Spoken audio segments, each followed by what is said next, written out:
देखिए यहाँ पे कोई कू नहीं हुआ। जब आयतुल्लाह अली खामनेई शहीद हुए तो कोई कू नहीं हुआ, कोई आके चार्ज नहीं लिया, इन्होंने कोई इस तरीके की डिस्टरबेंस नहीं की। सीज फायर भी मेंटेन तो की थी ना ईरान ने इतने टाइम तक, जब तक यूएस जी ने अपना एक बिल्कुल। पैसा बनाने की कोशिश नहीं की।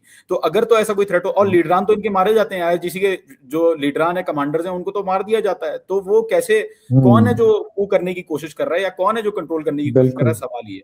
फिर कालीबाफ साहब और अरागची साहब, पेज़ेशकियान साहब अपनी पोजीशन पे मौजूद हैं। आज तक कभी भी ऐसा नहीं हुआ कि ईरानी कोई प्रेसिडेंट जो है वो रिजाइन किया हो या अपनी पोजीशन से हटा हो। वो भी यही ट्वीट्स कर रहे हैं, यही बातें कर रहे हैं जो मिलिट्री कर रही है। तो इसके अंदर मुझे नहीं लगता कि जो बात हो रही है वो सही है, क्योंकि at the end of the day सारी जो हमें लीडरशिप है उसकी तरफ से सेम सिग्नल्स मिलने, चाहे वो मिलिट्री हो चाहे वो डिप्लोमेटिक हो। ठीक है, अच्छी हम्म। बात है, सिग्नल आपको वो मिल रहे हैं, लेकिन हमें पता है हिजबुल्लाह हो, हमास हो, हुतीस हो, ये तो आपके सिग्नल से काम करते हैं ना। तो आपने उनको सिग्नल दिया, उन्होंने सऊदीया के टैंकर कर दिया, अब आपने मुबशर पाकिस्तान भाई, जी ये बड़ी मुश्किल से काबू आए हैं आज। तो मैं इनसे बड़ी चीजों का क्लैरिटी ले रहा हूँ, बड़ी अच्छी इंफॉर्मेशन मिल रही है। तो मैं चाह रहा हूँ एक दो सवाल जल्दी जल्दी करके, ताकि हमें क्लैरिटी के साथ आगे मजीद प्रोग्राम लेके चलें। अच्छा जान भाई, तीसरा सवाल, फाइनल सवाल, फाइनल सवाल, ये जंग का आगाज दोबारा कैसे हुआ? यानी क्या वजह थी कि ओमान के पानी से जा रहे थे जहाज, उनको रोका गया, उनकी शिप पर अटैक किया गया? यानी ये दोबारा से जब आप अंगेज हो गए थे जेनेवा में, और वो बेसिकली इस्लामाबाद अकॉर्ड का ही पेश खैमा था आगे, तो क्या वजह बनी कि दोबारा से जंग का आगाज हो गया? बहुत अच्छा सवाल है। और इसके लिए अगर इस्लामाबाद मुआहदे को हम लोग देखें तो इस्लामाबाद मुआहदे के आर्टिकल नंबर 5 में लिखा हुआ है कि ईरान जो है वो पैसेज वे अशोर करेगा और ईरान और ओमान मिलके डिसाइड करेंगे स्ट्रेट ऑफ हॉर्मुज का क्या होगा। उससे पहले चौथे आर्टिकल और छठे आर्टिकल में लिखा हुआ है कि US will put no impediments to the process, मतलब यूएस जो इसके अंदर मुदाखलत नहीं करेगा। अब हुआ क्या कि आयतुल्लाह खामनेई की तशरीह जनाजा चल रहा था और यूएस ने कोशिश की कि भाई हम एक काम करते हैं, ओमान के थ्रू एक पैसेज वे बनाने की कोशिश करते हैं। क्यों? क्योंकि ईरान का कंट्रोल स्ट्रेट ऑफ हॉर्मुज के ऊपर एक ऐसी चीज है जो कि वो खुद इकरार कर चुके हैं कि न्यूक्लियर वेपन से भी ज्यादा खतरनाक है, क्योंकि यूएस को जो डिमांड्स हैं पूरी करवाने के लिए स्ट्रेट ऑफ हॉर्मुज को एज अ लेवरेज यूज करता है ईरान। अगर स्ट्रेट ऑफ हॉर्मुज ईरान के पास नहीं होगा तो यूएस जो है वो आसानी से अपने जो काम है वो कर सकता है, क्योंकि कोई इफेक्ट जो है वो यूएस के ऊपर नहीं आएगा, ना ही ऑयल की रुकावट होगी, कोई भी चीज नहीं होगी उसमें। तो जब इन्होंने कोशिश की, और ईरान ने पहले वार्निंग दे दी थी, मैं बार बार बता चुका हूं, मैं ये आपको भेज भी सकता हूं कि ईरान ने पहले से वार्निंग दी हुई थी कि कोई भी नया रास्ता आप अगर बनाएंगे जो कि ईरान के पैसेजवे के अलावा है, क्योंकि मुआहदे के अंदर लिखा हुआ है आर्टिकल 5 में, तो हम जो है उसके ऊपर रिटेलिएशन करेंगे। तो इसलिए जब वो कश्तियां जा रही थी, यूएस ने कहा कश्तियों को कि जी आओ, मैं आपको सेफगार्ड करता हूं, मैं आपको एश्योरेंस देता हूं, आप आओ, रिस्क असेसमेंट मैं आपको देता हूं। जबकि ईरान कोई टोल्स चार्ज नहीं कर रहा था। मुबशिर साहब सामने बैठे हुए हैं, वो जाहिर है मुबशिर साहब यू आर सीनियर, आप जर्नलिस्ट हैं, आपको भी बेहतर पता होगा, कोई टोल्स चार्ज नहीं हो रहे थे 60 दिन तक। तो ईरान ने बोल दिया था कि भाई ऐसे ही पैसेज जो जिसको जाना है वो जाए। तो तब जाके ईरान ने रिटेलिएट करना शुरू किया, और जब ईरान ने हिट किया तो जाहिर सी बात है फिर उन्होंने कहा कि जी ईरान ने हिट कर दिया, ईरान ने हिट कर दिया। और एक ये जो है वो नैरेटिव इस चीज का बन गया कि ईरान ने जो है वो एस्केलेशन दोबारा शुरू की है। बल्कि ईरान को मतलब कोई चॉइस ही नहीं है। क्या क्या एक्सपेक्ट करता है यूएस ईरान से कि ईरानी कहते हैं कि भाई हम क्या करें, हम छोड़ दें, कश्तियों को जाने दें। फिर अगर कश्तियों को जाने देंगे तो मसला क्या होगा कि फिर यूएस को कौन मजबूर कराएगा कि वो अपनी डिमांड जो उसने पूरी करनी है वो पूरी करे? तो कोई लेवरेज तो होगा नहीं उसके पास। फिर उसको अल्लाह मालिक है, फिर तो दुआ ही कर सकते हैं कि अमेरिका जो है उसको कोई बात मनवा ले। तो इसलिए ईरान ने जो है वो टारगेटिंग की। यमन की भी बात मैं कर सकता हूँ। उस पर यमन में जो सऊदिया ने हमला किया यमन के एयरपोर्ट के ऊपर, क्या जरूरत थी हमला करने की? वो तशरीह जनाजे से वापस आ रहे थे, आपने सना के ऊपर एयरपोर्ट पे जब बमबारी की है तो जाहिर है वो तो रिटेलिएट करेंगे। तो यमनियों का ये पॉइंट ऑफ व्यू। और यमन के एक एडवाइजर से मेरी बात हुई जब वो ईरान में थे, तो मेरी बात हुई उनसे, उन्होंने कहा नहीं भाई हमारा कोई मकसद नहीं है जंग दोबारा स्टार्ट करना, अल्लाह ना करे। और उन्होंने मुझे उसी वक्त बता दिया था कि सऊदी अरब प्लान कर रहा है कि हमें वापस ना आने दे, क्योंकि सीज लगाई हुई थी सऊदी अरब ने 2022 से कि कोई भी अंदर बाहर नहीं जा सकता। और आपको पता ही है कि 85,000 बच्चे जो हैं वो भूख से मरे यमन के अंदर, क्योंकि ब्लॉकेड लगा हुआ था यमन के अंदर कि कोई भी अंदर नहीं जा सकता, बाहर नहीं आ सकता। तो क्या जरूरत थी उसमें? एस्केलेशन तो होगी। अब यमनी ईरानी भी यही कह रहे हैं कि भाई हम क्या करें, अगर यमनियों के साथ आपने ऐसा किया और वो रिटेलिएट कर रहे हैं, हमारे हाथ में तो नहीं है। सो अब क्या होगा आज रात क्या है? आज रात मोहसिर साहब, आज रात दोबारा हमले होंगे। अभी जब से मैं आपसे बात कर रहा हूँ, कुवैत के अंदर मेरी मालूमात के मुताबिक कुवैत के अंदर जो है वो हमले हो रहे हैं ईरान के। मेरे ख्याल में खबर जो है वो आ जाएगी जल्द, या शायद आ यार चुकी कुवैत होगी। बेचारा मॉल टाउन जितना है, आप लोग उसके पीछे पड़ गए यार, खुदा के असल में वहां पे हिमार सिस्टम लगाए हुए उन्होंने बोबियान आइलैंड के ऊपर, और सारी जगह है तो छोटे, बिल्कुल सही कह रहे हैं आप, ये मिनी मिनी मिनी आइलैंड्स हैं। लेकिन मसला ये है कि ये यूएस को बार बार कहते हैं कि जी ठीक है हम आपको जमीन दे रहे हैं, आप अटैक करें। रिफ्यूलर्स और स्ट्रेटो टैंकर्स उनके रिफ्यूल कर रहे हैं, तो फिर क्या होगा? यही होगा फिर, क्योंकि कल के हमले कुवैत, बहरीन और ये सारे ममालिक थे उसमें इन्वॉल्व। तो ईरान जो है वो आज अभी स्ट्राइक कर रहा है। जब मैं आपसे बात कर रहा हूँ तो स्ट्राइक कर रहा है। मेरी मालूमात के मुताबिक अभी मैं देखता हूँ कि क्या सिचुएशन है। जी आ गई वीडियो, मैं आपको दिखा देता हूँ। तो कहीं भेजें जरा, मैं आपको दिखा देता हूँ। ये ले जी, हम्म। मैंने आपको भेज दी है। अली ये कमेंट पढ़ें आपके ऊपर जो आया हुआ है कि जी Saudi have violated the ceasefire against Yemen when it attacked the Sanaa airport. जी दे डिड। और अब उस पे सिर्फ आगे अगर हम प्रोग्राम को लेके चलें सर, हालात बहुत कशीदा होने वाली हैं। उसकी एक वजह यह है कि मिस्टर डोनाल्ड ट्रंप को ये बिल्कुल बावर हुआ है कि ये उनकी आखिरी टर्म है और नवंबर में वो मेजॉरिटी भी लूज करेंगे। तो उससे पहले जिस किस्म के भी वो इकदाम करना चाह रही हैं वो टोटली एडहॉक बेसिस पे चल रही है। वो एक अपने जहां पर स्ट्रेटेजिक प्लानिंग हुई है, उसके साथ साथ उनकी अपनी अना का भी बहुत बड़ा एक इन्वॉल्वमेंट है इस पूरे सिनेरियो में, जो इस वक्त शक्ल पकड़ गया। और इसका नुकसान अमेरिका को बहुत ज्यादा होगा क्योंकि इवेंचुअली इसका एंड बेनिफिशियरी मिडिल ईस्ट में इजराइल होगा और बाकी रीजन में चाइना होगा। और इस पे अमेरिकन कैंप्स को बड़ा मेजर किस्म का सेटबैक लगा है। और जिस तरह ईरान ने डेली बेसिस पे डेंट करना शुरू किया हुआ है उनके कैंप्स को, इवेंचुअली उनको वक्ती रिट्रीवल जब लेंगे तो दोबारा वो बेस कैंप वो शक्ल पे वापस नहीं आ सकेंगे। सो इसका मतलब है वहां पर अगर किसी की इजारादारी होगी तो वो या तो होगी इजराइल की, और अगर हम इजराइल को नॉकआउट कर देते हैं तो फिर चाइना इसका बेनिफिशियरी होगा। चाइना अब तक सिर्फ फोकस था इंडस्ट्रियल ग्रोथ पे, वो इंटरेस्टेड नहीं था किसी जगह के ऊपर कोल्ड वॉर करके अपने हदफ कंप्लीट करे। ताइवान एक बड़ा ऑब्वियस सा रीजन था जिस वजह से वहां पर एक शोरिश पकड़ी गई और उसके अंदर चाइना को वो थ्रेट लगा तो उसने इकदाम करने शुरू किए। अभी जो मौजूदा सूरत हाल है उसमें सर ये मजीद सिचुएशन और खराब होगी और स्पेशली सितंबर तक तो बहुत ही सीरियस किस्म का मुझे नजर आ रहा है एक दूसरे के साथ ये दंगल होने वाला है।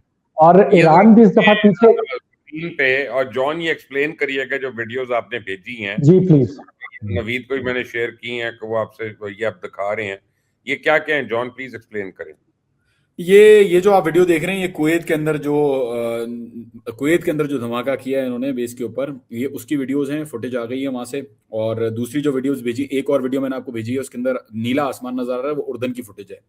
और उसके अलावा जो एक फुटेज मैंने भेजी है वो कुवैत के अंदर से जो है वो शहर के अंदर से नजर आ रहा है, पीछे जो बेस है बोरिंग का उसके ऊपर धुआं जो है वो नजर आ रहा है। ये जॉर्डन की आप फुटेजेस देख रहे हैं, जॉर्डन का बेस है, इसके ऊपर इतनी मिसाइलें दागी हैं। यूएस ने पहले बोल दिया था कि कोई नुकसान नहीं हो, फिर ईरान ने सैटेलाइट इमेजरी जो है वो रिलीज की, जो कि सैटेलाइट इमेजरी मैंने शेयर की थी पहले। और उस सैटेलाइट इमेजरी के थ्रू नजर आ रहा था कि पूरा जो उनका अकोमोडेशन का बैरिक्स था वो पूरा डिस्ट्रॉय हो चुका था। तो बाद में उनको मजबूरन बोलना पड़ा कि नहीं जी हमारे लोग मरे हैं, और उन्होंने 2-4 का फिगर तो दिया, लेकिन साथ ही साथ उन्होंने कहा कि 100 जख्मी हुए हैं फॉर एग्जाम्पल, और उसको आगे अमाउंट उसकी बढ़ाते जा रहे हैं वो लोग, तो पे दर पे जो है वो अमाउंट बढ़ रही है। इसराइल का जो पॉइंट अली भाई आपने कहा बेनिफिशियरी का, देखें इसराइल जो है ना वो रिलाई करता है यूएस बेसिस के ऊपर कि यूएस बेसिस इसराइल को प्रोटेक्ट करेंगे। अभी जब जंग हुई हम सबको पता चल गया है कि यूएस के जो बेसिस बने हुए वो इसराइल से बचाने के लिए तो नहीं बने हुए इन ममालिक को, वो इंस्टेड ईरान को अटैक करने के लिए बने हुए। और सबसे बड़ी रुकावट इसराइल के लिए ईरान है इस वक्त। तो ये जो बेसिस हैं, इसराइल का ख्वाब ये है कि ये बेसिस जो है ना वो बरकरार रहें और किसी तरीके से अब्राहम अकॉर्ड्स में मुल्कों को लेके, अभी आप खबरें देख लें सऊदी अरब को जो न्यूक्लियर डील की है उसके बारे में ट्रंप ने बोल दिया है कि ये जो है अब्राहम अकॉर्ड्स अगर ज्वाइन करेंगे तो हम न्यूक्लियर डील के साथ आगे बढ़ेंगे, वरना हम आगे नहीं बढ़ेंगे। कैरोलाइन लिविट जो है स्पोक्स पर्सन, उसने भी यही बात की। तो इसराइल का ख्वाब असल में यह है कि अपना इन्फ्लुएंस यूएस के थ्रू, इन बेसिस के थ्रू जमा के रखे, उसी के थ्रू जो है वो ग्रेटर इसराइल का प्लान पूरा होगा। वरना तो ग्रेटर इसराइल का प्लान कैसे पूरा होगा अगर यूएस इस रीजन के अंदर ही नहीं होगा, तो अब्राहम अकॉर्ड्स भी कहीं नहीं जाएंगे और इसराइल का जो ग्रेटर इसराइल प्लान है वो भी पूरा नहीं हो पाएगा। तो ये स्ट्रेटजी इस वक्त चल रही है। जॉन भाई इसमें और मुबशिर साहब मैं अर्ज करूं, ये बेसिस सिर्फ ईरान के लिए नहीं तैयार हुई, इसके अंदर रशिया और चाइना के रीजनल जैसे सुप्रीमेसी को और पेट्रो डॉलर को बचाने के लिए ये बेसिस बेसिकली बनी थी। और इसमें इसराइल का एक बड़ा मेजर फैक्टर है, लेकिन इनको उन बफर जोन पे मिडिल ईस्ट आता है जिससे इन्होंने बेसिकली बैलेंस आउट करनी थी power with Russia and China and India. ये अब एक रीजन में ये तीनों पावर्स बैठी हुई हैं। अब इंडिया ऑलमोस्ट इसके अंदर से निकल चुका है, वो बुरी तरह पॉलिटिकल और इकोनॉमिकली मार खाकर साइडलाइन हुआ है, लेकिन रशिया को ये यूक्रेन के थ्रू डैमेज कर रही है, और चाइना को इन्होंने इंडस्ट्रियल ग्रोथ रोकी है इस सारे ऑयल फियास्को से। अभी जो इजराइल के लिए बिल्कुल इस यूएस एक बहुत बड़ा बेनिफिशियरी था इधर कैंप्स के साथ, लेकिन अब इजराइल इतना जोर पकड़ चुका है कि जिन जगहों के ऊपर अमेरिकन कैंप्स मूव होंगे वो वहां पर बैठकर अपनी स्टैब्लिशमेंट डेवलप करने में काम कर सकता है, जैसे कि यूएई आपके सामने एक स्टैंडिंग एग्जांपल है। हमें जो सबसे बड़ा कंसर्न है कि वो जंग चलते चलते पाकिस्तान के बॉर्डर पे आ रही है, और ईरान से बारहा ये ऐसे इकदाम करा रही है कि उन स्टेक होल्डर्स की इन्वॉल्वमेंट हो जाए जिसमें ला मोहल्ला पाकिस्तान को जंग में इन्वॉल्व किया जाए। और पाकिस्तान अभी तक बड़े ही, जैसे कहती हैं कि दानिशमंदाना तरीके के साथ उस जंग को अवॉइड कर रहा है, लेकिन जो सिचुएशन बनती जा रही है उसके अंदर हमें बहुत बड़ा खदशा है कि कहीं पाकिस्तान को इस पूरी आग की लपेट में ये भी ना आ जाए, तो ये हमारे लिए बहुत बड़ा कंसर्न है। मेरे ख्याल में तो पाकिस्तान भी फ्रस्ट्रेटेड है कि क्यों अमेरिका को जो है वो ये नहीं निकाल रहे बेसिस को। देखें, पाकिस्तान का सबसे बड़ा फायदा है अगर अमेरिका इन बेसिस से जाता है। कुवैत के साथ हमारी डील हो जाएगी, बहरीन के साथ डील हो जाएगी, बेहतरीन हो जाएगा। मतलब इससे अच्छा तो कोई, फिर यूएई के अंदर अगर इजराइल करता भी है, वो तो आपको पता है सऊदी और इजराइल की मना किया है कि सऊदी अरेबिया से थोड़ा सा दूर रहे आप लोग, अपना समझते नहीं है, आपको भी कुछ चुल हो जाती है ना। Exactly. वो यमनी है वो शुरू किए, उनके ऊपर सीज लगाई हुई थी ना मोशर साहब। मसला ये है, वो भी कह रहे हैं कि हम क्या करें। यार मेरी बात सुने, एक कॉन्फ्लिक्ट की तारीख भी तो है ना, उसकी एक पूरी एक हिस्ट्री है। वो उनके लिए कल तो नहीं शुरू हुआ ना, सिर्फ इसलिए। और देखे, बाबुल मंदब पे आप काफी देर से थ्रेटन कर रहे थे, ईरान भी थ्रेटन कर रहा था कि हम उसको यूज कर सकते हैं। सो हम यानी ये तो मानने वाली बात नहीं है ना कि हिजबुल्लाह जो अपने ओन पे कर रहा है, हमास अपने ओन पे कर रहा है, यूथीज अपने ओन पे कर रहे हैं, और आप लोगों की शह तो है ना उनको। देखिए, आपको एक बात समझनी चाहिए जॉन, कि पूरी उम्मत मुस्लिमा जो है ना, they feel for you, they are with you, and they want कि किसी तरह ये जंग जो है फौरी तौर पे खत्म हो जाए। क्योंकि मुस्लिम ममालिक के हम चाहे अपनी हुकूमतों को पसंद करें या ना करें, कतई नजर उसके हम नहीं चाहते कि कोई मुसलमान का नुकसान, जानी या माली। तो उसमें हमें ईरान को, हम ईरान को समझा सकते हैं ना, हम इजराइल को तो नहीं समझा सकते, तो उसको तो हम रेकग्नाइज ही नहीं करते। तो हम ईरान को ये समझा रहे हैं कि यार जिस लेवल पे हम पीस टॉक्स को ले गए हैं, उससे आगे सिर्फ बेहतरी हो सकती है। आपने दुनिया को प्रूफ कर दिया है कि आप एक दलेर कौम है, आपने दुनिया को दिखा दिया है कि आप अपना दिफा कर सकते हैं, आपने दुनिया को बावर करवा दिया है कि जनाब आप दुश्मन के दांत कटे कर सकते हैं, और किए आपने दुनिया को दिखा दिया। दुनिया मजबूर हो गई है, वेस्टर्न मीडिया मजबूर हो गया कहने पे कि ईरान जंग जीता। अब वहां पे आपको थोड़ा सा बुर्दबारी का और तहम्मुल का मुजाहरा करना चाहिए। मोशर साहब, अमेरिका ने अभी तक कौन से मुआहदे की कौन सी शिक पे अमल किया है, आप मुझे अमेरिका की बताएं। तो हम बुर्दबारी की बात ही नहीं कर रहे, हम तो आपकी कर रहे हैं। नहीं, लेट सपोज ईरान ना करे तो फिर क्या होगा? कौन कौन अश्योर करवाएगा कि अमेरिका पैसे दे? या कौन फ्रोजन एसेट्स अभी तक रिलीज नहीं हुए? आप ये देखें, पहली शेख यही थी कि फ्रोजन एसेट्स वो रिलीज करेंगे, बाद में क्लॉज नंबर 13 कहता है कि बाद में फिर जो है वो दूसरी चीजें होंगी। तो यार अमेरिका ने ना डोनाल्ड ट्रंप की जुबान को कंट्रोल है, ना आप लोगों की जुबानों को कंट्रोल है। ये ड्रोन और मिसाइल की जबान समझते हैं, ये ड्रोन और मिसाइल की जबान समझते हैं।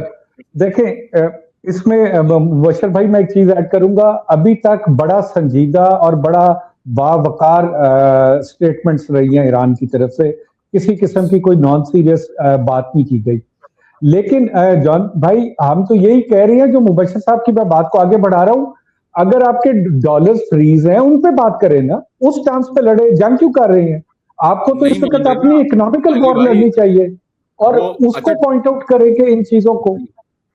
बिल्कुल सही कह रहे हैं आप, लेकिन मसला ये है कि वो उन्होंने मुआहदा करके, अग्री करके इतना सारा जो खून बहाया है, उसके बावजूद पैसे नहीं देने को तैयार। वो मसला यही है ना चले पैसों को साइड पे हटा देते हैं। यार अब जो बेसिस हैं दे दिए ना, कतर भी अंडरहैंड देना शुरू हो गया ना आपको। पाकिस्तान भी आपसे तेल या गैस लेने को तैयार था ना, आपसे ले ही रहा था ना, तो वो भी डॉलर ही है ना। वो तो देखें, वो तो उसके अंदर पहले तो जो कतर के अंदर पैसे फ्रीज हैं वो तो नहीं मिले उनको। यूएई की जो खबरें आ रही हैं वो बहरहाल आ रही होंगी, और सही है, यूएई अगर डायरेक्टली अटैक कर रहा है। शुरू से करते हैं, ओमान के पानी से जहाज गुजर रहे हैं यार, आप उनको वार्निंग शॉट्स दे सकते थे, आप कह देते यार। मोशर साहब, 3 दिन तक वार्निंग शॉट दिए यार। एक दफा गुजरने देते, कोई बात नहीं, आप उसके बाद एक प्रेस कॉन्फ्रेंस कर देते कि यार अब ऐसा हुआ तो हम वी विल कंसीडर दिस। बिल्कुल वॉर्न कर देते। मैं आपको सेंड कर देता हूँ, मैं दुनिया आपको सेंड कर देता हूँ। मेरी एक अर्ज सुन लें, दुनिया में जब आप नेवी के शिप को अटैक करते हैं ना, तो आप ऐलान जंग कर रहे हैं पूरी तरह, ला महला, बिल्कुल। नहीं वो तो जंग जी, है। प्रेस कॉन्फ्रेंस भी की, स्टेटमेंट्स भी आए, लीडरान ने भी बोला, सबके मौजूद है। मैं आपको सेंड कर सकता हूँ, अभी भी भेज सकता हूँ। नहीं सुन रहा था, अमेरिका ने सुना ही नहीं ना। ईरानियों ने कहा कि भाई अभी हम तशरीह जनाजे में बिजी हैं, आप लोग कुछ भी ऐसा नहीं करना। डॉक्टर कालीबाफ की जो इंटरव्यू है IRIB के थ्रू उन्होंने इंटरव्यू दिया और उन्होंने कहा कि ऐसी ऐसी चीजें हैं। US ने डायरेक्टली मीडिएटर्स को भी कतर के थ्रू उन्होंने पैगाम पहुंचाया कि नया पैसेंजर अगर आप कि ईरान में क्या ये कंफर्मेशन है कि जनाब अमेरिका और इजराइल आप पे जमीनी हमला करने वाले हैं? Absolutely, absolutely. इंटेलिजेंस रिपोर्ट्स हैं कि 100% इनका प्लान है कि बड़ा जमीनी हमला करना है। उसी की वजह से ये लोग जो सदर्न कोस्टल पट्टी है उसके ऊपर अटैक्स कर रहे हैं, ताकि हॉर्मुज का कंट्रोल पहले देखिए। सबसे पहली रुकावट इनके पास हॉर्मुज का कंट्रोल है। हॉर्मुज का कंट्रोल जब हटेगा तब ये ख्वाब जो है ना इनका पूरा होगा अटैक करने का, क्योंकि जब तक हॉर्मुज का कंट्रोल है ये लोग जमीनी हमला करेंगे, ईरान हॉर्मुज को बंद कर देगा, इनको वापस जाना पड़ेगा। तो पहले ये चाह रहे हैं कि सबसे पहले हॉर्मुज का कंट्रोल ले लें, और इसी वजह से ईरान कह रहा है कि भाई हम क्या करें, हम हाथ पे हाथ रख के बैठे रहें कि US जो है वो फॉर एग्जांपल अपनी कश्तियां लोगों को लेके जाए, अंदर से बोले कि जाइए आ जाओ कोई मसला नहीं है। क्योंकि जाहिर है एक लेवरेज US के पास यही है, ईरान के पास, कि वो स्ट्रेट ऑफ हॉर्मुज को बंद कर सकता है और US को जो है वो नुकसान पहुंचा सकता है। उसके अलावा कोई ऑप्शन नहीं है इनके पास, वरना तो हमले तो कॉन्स्टेंटली हो रहे हैं। आप ये देखेंगे हिमार मिसाइल्स जो इन्होंने पेट्रियट और हिमार मिसाइल्स इन्होंने मारी, और जो अकोमोडेशन सेंटर्स मारे, अभी जो अकोमोडेशन सेंटर्स के ऊपर टारगेटिंग चल रही है उसका मकसद ही है कि जो 50,000 फौजी इनका बैठा हुआ है उसको ये पीछे धकेलें, और कोई वजह नहीं है। ईरान के लिए तो सबसे अच्छा यही है कि US बोले कि भाई खुदा हाफिज, मैं यहां से जा रहा हूं, आप जानो, इजराइल जाने। लेकिन मसला क्या हुआ है, इजराइल ने US को आगे पुश किया हुआ है कि भाई आप डील करेंगे ईरान के साथ, और जाहिर सी बात है US जो है वो सामने से जो हमले की प्लानिंग है वो कर रहा है सबके सामने। वॉशिंगटन पोस्ट की रिपोर्ट है, वॉल स्ट्रीट जर्नल की रिपोर्ट है, इजराइल के चैनल 15 की रिपोर्ट है कि डोनाल्ड ट्रंप जो है वो एक्शन के ऊपर साइन करने के लिए बस रेडी बैठा हुआ है कि जमीनी हमले के ऊपर साइन करना है उसने। तो उसके बाद तो कोई जवाब नहीं बनता कि ये जो है वो ईरान किस तरीके से रुके। और ठीक है, मान लिया मैंने, हल क्या है इस बात का, और कौन से ममालिक आप समझते हैं कि आपके साथ है? हल बेहतरीन यही है कि ये जो अरब ममालिक हैं ये US को बोलें कि भाई आप यहाँ से चले जाएं, खुदाफिज हो जाएं, यहाँ पे आपका कोई काम नहीं है। एक रीजनल अलायंस बने, बेहतरीन सी पाकिस्तान आए पिक्चर के अंदर, चाइना के साथ वो यहाँ पे अपना ब्लॉक बनाए, सिक्योरिटी आर्किटेक्चर बनाए, ईरान के साथ मिलके सारे ममालिक आपस में खुश रहें। और अगर साथ की बात करें तो इसमें जो अरब ममालिक हैं उन्होंने तो बिल्कुल भी जाहिर है साथ नहीं दिया। उन्होंने यार जितने भी आप बच्चों वाली बात करें ना, अरब आपके साथ खुश रह सकते हैं, ये फेरी टेल्स है ना, बिल्कुल ना। आप उनके